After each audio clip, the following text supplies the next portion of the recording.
Hello, Genesis. Dad here, and today we're going to talk about making excuses, something I have done a lot of my life, and it's a really, really bad course of action to choose.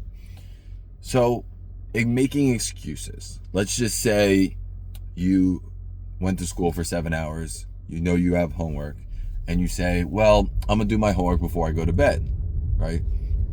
But realistically, you can do your homework right when you get home or right after you eat, get it done, and enjoy the rest of your night, not having to worry about if I did my homework or not, when I'm gonna do it, and then maybe forgetting it and then being punished the next day.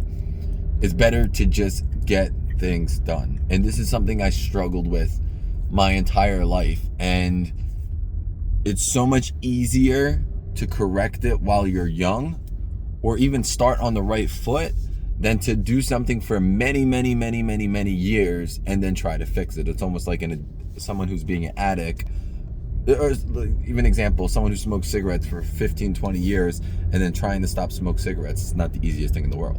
So let me explain some of my excuses that came up in my life. One of the things was, I would use my dogs for an example. Oh, I can't do this, or I can't go to this certain place because I have dogs and I have to take care of them. Realistically, I can find somebody to take care of my dogs. Realistically, I can ask my parents. It's more or less an excuse to say, I really don't want to go. I prefer to stay home. And that's just who I am. I'm more of a lackadaisical, a homebody individual, where other people are not. Not everybody's the same. So other excuses will be, I'll do it tomorrow, or it's not due right now, so I'll do it later. It's another thing, back to school. If you have a project, your project's due February 13th and it's January 26th, and you're like, well, I have till February 13th, so there's no reason for me to start now. I can start on the last day or start a couple days before the last day, and I'll probably get it done. And then you put it on the back burner, and evidently it either doesn't get done correctly, or worse.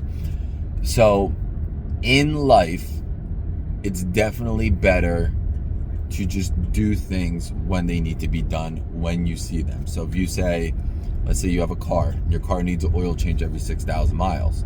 If you're coming up around 4,000 miles, book your appointment, or 5,000 miles, book your appointment with the dealer to get your oil change, or wherever you need to go. Don't wait until 6,000 miles to say, okay, well, now I'm going to call them. And then next thing you know, it's 7,000, 8,000 miles. These are some of the things that I, deal with and go through and make excuses for. And there's no excuses. Now, some things are excusable due to the pain that I suffer from, but I can't always use that as a crutch/excuse. I have to not let something define me. And that could be a video for another topic, is don't let something define you. So I do struggle from feet and back pain, but that doesn't stop me from being a human being. That doesn't stop me from being able to do things. It just gives me excruciating pain with the things that I do and how I do it. However, me doing nothing at all causes me pain as well. So if I have a little bit more pain because I'm actually doing something, it can't be the end of the world. So do yourself a favor and don't make excuses for things. Just get things done when you need to get it done, and you'll never fall behind in life. Your Auntie Tara was very good at that, something I lacked personally, and hopefully you do pick up that trait from her. I'm not sure about your stepmom. I meant your regular mother. Sorry, you don't have your stepmom's DNA. Your regular mother, she might be better at getting things done than I am as well. I think when we were in a relationship, that she was more on top of things than I was, which is good. It's just one of the not many flaws that I do have. Not that I'm perfect. I'm far from perfect, and perfect doesn't even exist. But if there's something that I do, it's make excuses. It's almost like, here's another example. I don't go on the cardio bike because you're around, and I can't go on the spin bike while you're around. But then when you're not around, I still don't use it. Does that same excuse still apply? No, it doesn't apply, because you're not physically there. Or I say, I don't want to go on the spin bike now one time, because how's that going to benefit me? And that's almost could be a video for another topic, is something is always better than nothing. Always put effort into something, even if it doesn't translate to exactly like you want. Here's an example of that.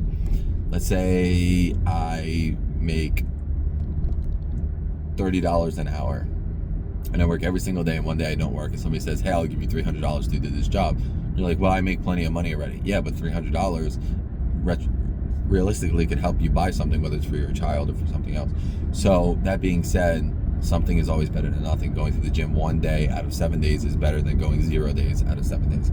So I got you, Genesis. Don't make excuses for your things. Don't be like me in that regard. That is not one of my traits of a role model that you should look up to.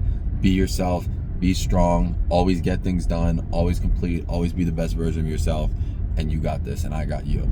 See you in the next one, Genesis. I love you.